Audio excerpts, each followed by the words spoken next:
Well, hello, and welcome again to the 2012fad.com. I will be your host for this evening, and my name is Charlie Bluehall. For the last couple of nights, we've been talking about the Declaration of Independence, deconstructing it, trying to, well, basically figure out what our founding fathers were talking about 200 years ago. These are men and women who were very highly educated, much more educated than you and I are today.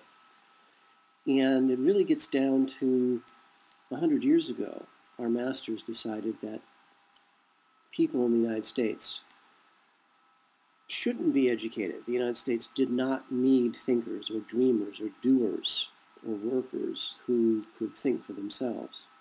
They also didn't need people who could read or write. What the United States of America, Inc. needed was assets.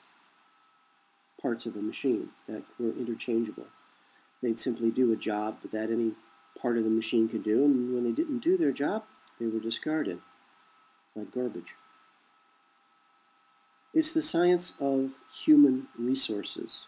Human resources is simply a way of keeping track of your assets. And once you learn, once you discover, excuse me, once you discover that everything in the United States is based on words and symbols, and unless you understand those words, unless you understand their real meaning, unless you understand the symbols that go with those words, you're helpless.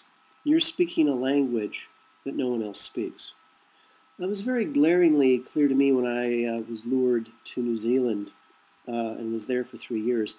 They speak what would at first glance appear to be English, but after 3 years you discover it's not actually English, it's actually their own unique language where the words have totally different meanings to what you and I would think.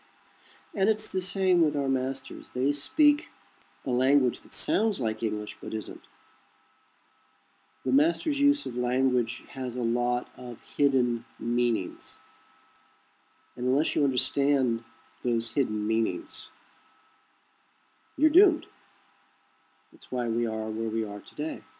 Really good place to learn about words and symbols and their meanings is jordanmaxwell.com. Mr. Jordan Maxwell's been doing this for at least since the 60s, I think.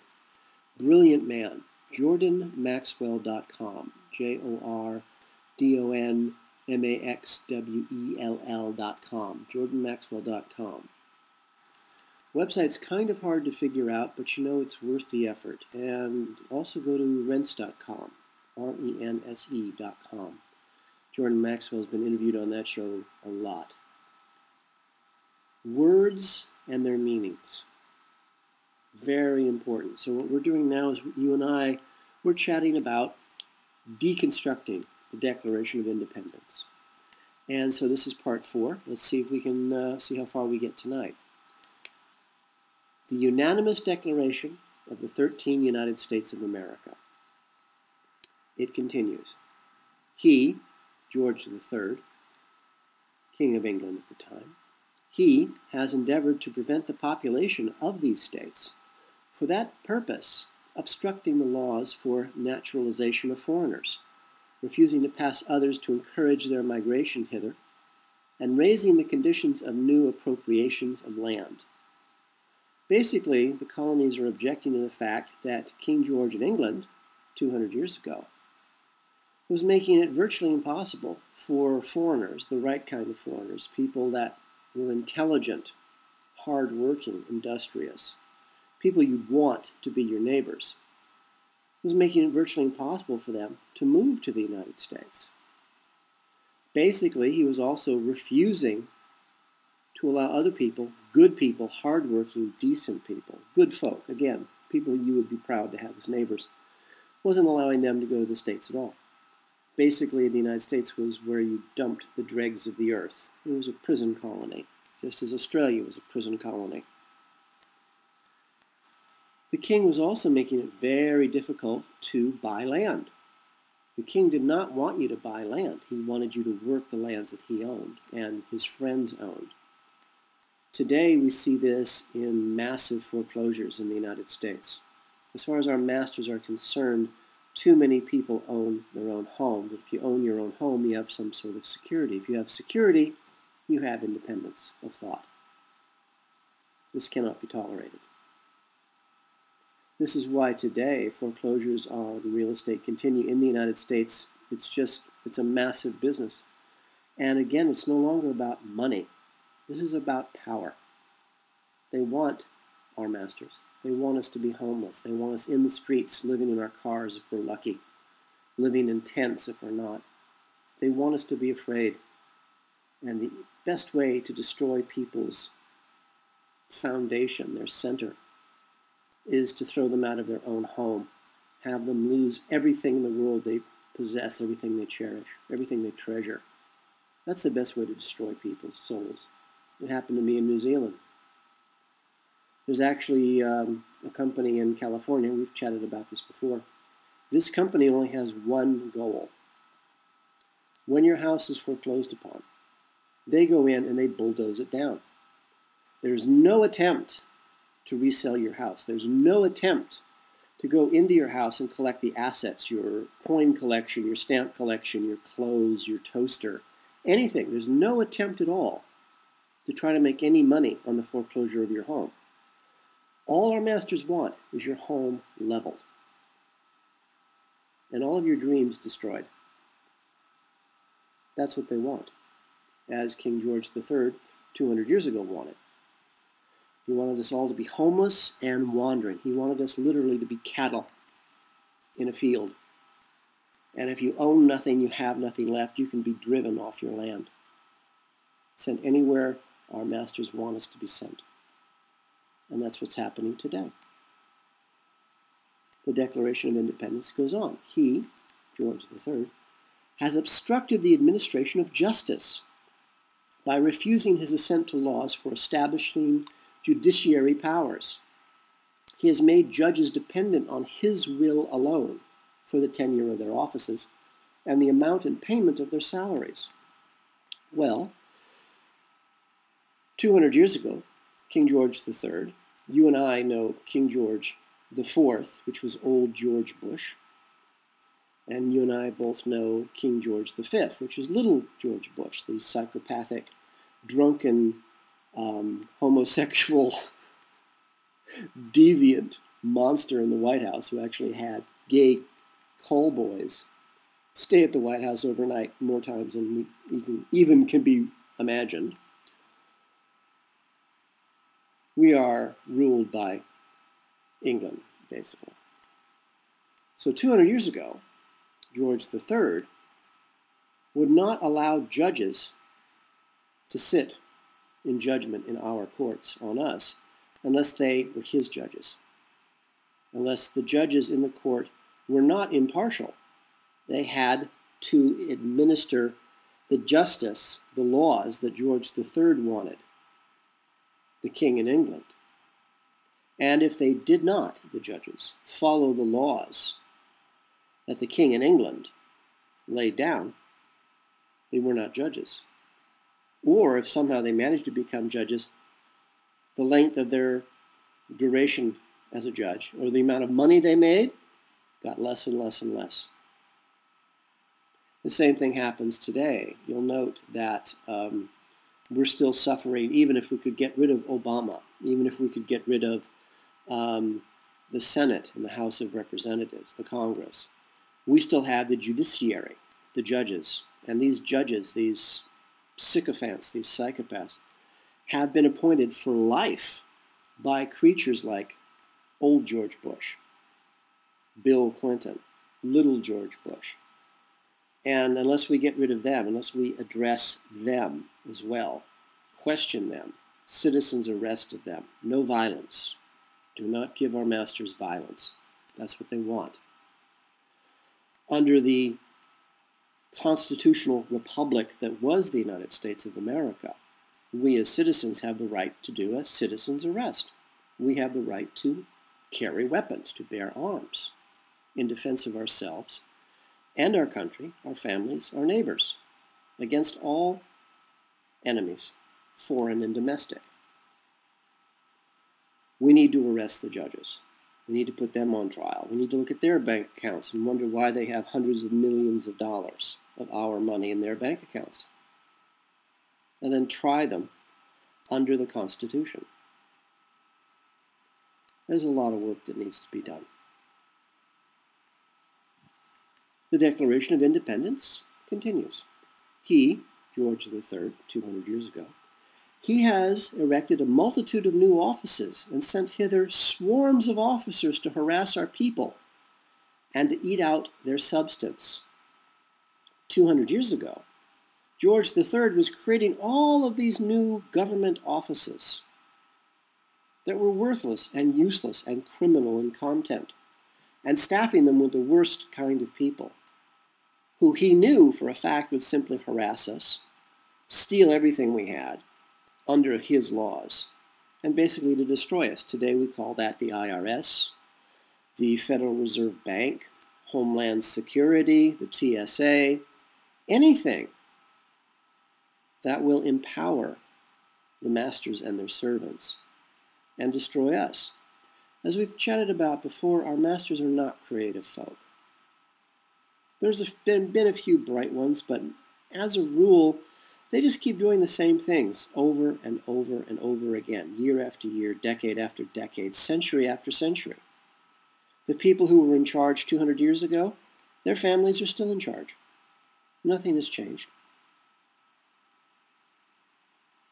As I say, there's a lot of work for us to do. He, again, George III, he has kept among us in times of peace standing armies without the consent of our legislature. He has effected to render the military independent of and superior to civil power. Very simply, 200 years ago, George III, the King of England at the time, had armies, foreign armies, on American soil.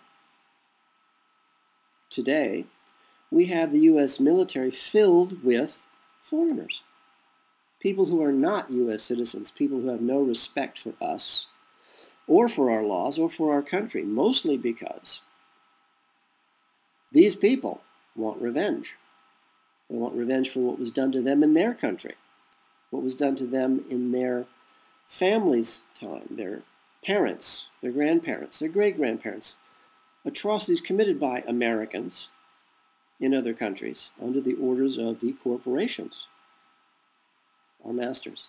Now these same people are in the United States serving in the U.S. military, foreigners serving in the U.S. military for a promise of U.S. citizenship. They're here right now. We've run out of Americans to kill in the armies. We've run out of U.S. citizens to send off to wars in strange and bizarre places that have nothing to do with us, murdering people that have done us no harm. And we're simply not dying fast enough for our masters. George III, 200 years ago, was separating the military from the civilian government. He wanted the military to answerable to him and only to him. Today, we have old George Bush, George IV, was declaring wars all over the world. Under the Constitution of the United States, the president does not have the power to make war.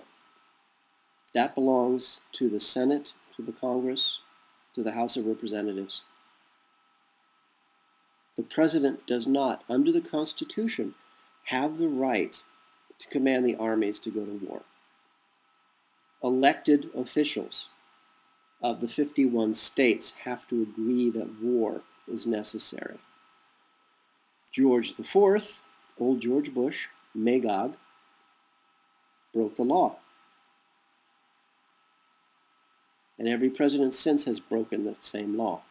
The military now answers to the President of the United States. In this case, the finger puppet, Obama, has declared war on Libya, on Pakistan, continues the wars in Afghanistan, in Iraq, and they want to nuke Iran. Why? Hate power, madness. That's a long story. As I say, our masters are not creative folk. They're not bright. They're not brilliant. But they've never made a pot of coffee. They've never cooked an egg.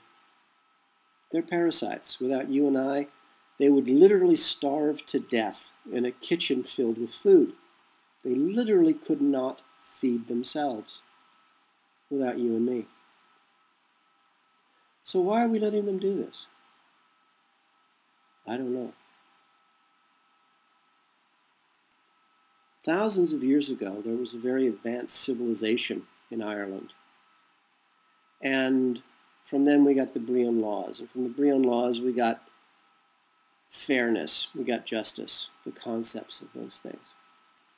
And you and I have failed completely to live up to the expectations, the hopes of the people who created the United States, our mothers and our fathers. We failed them completely. Because we're lazy, we're stupid. That's why I left the United States. And I note the farther away I get from English-speaking countries, the more normal people are. The more sane, the more rational, the more human people become. There's something about the English language that our masters just cling to, again, like parasites.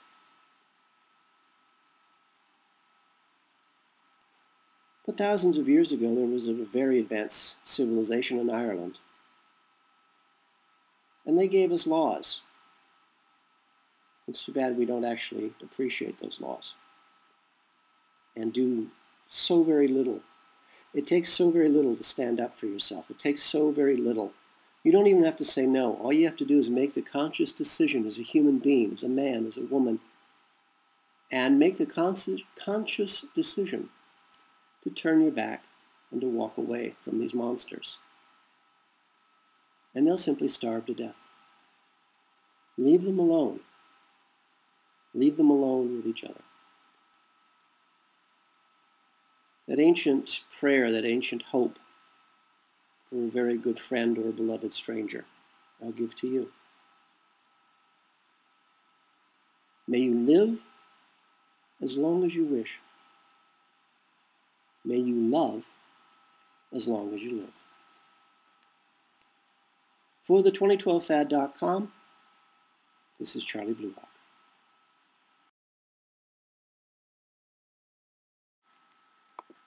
The 2012 Fad is brought to you by Coffee and Blood, Love Letters Between the Dead, a series of 5 erotica horror novels about a fallen angel fighting his way back to regain his own soul, and how the CIA war against the human race, their black magic, captures and traps him in the body of a mind-controlled slave designed to hunt down and to kill their god, their Satan.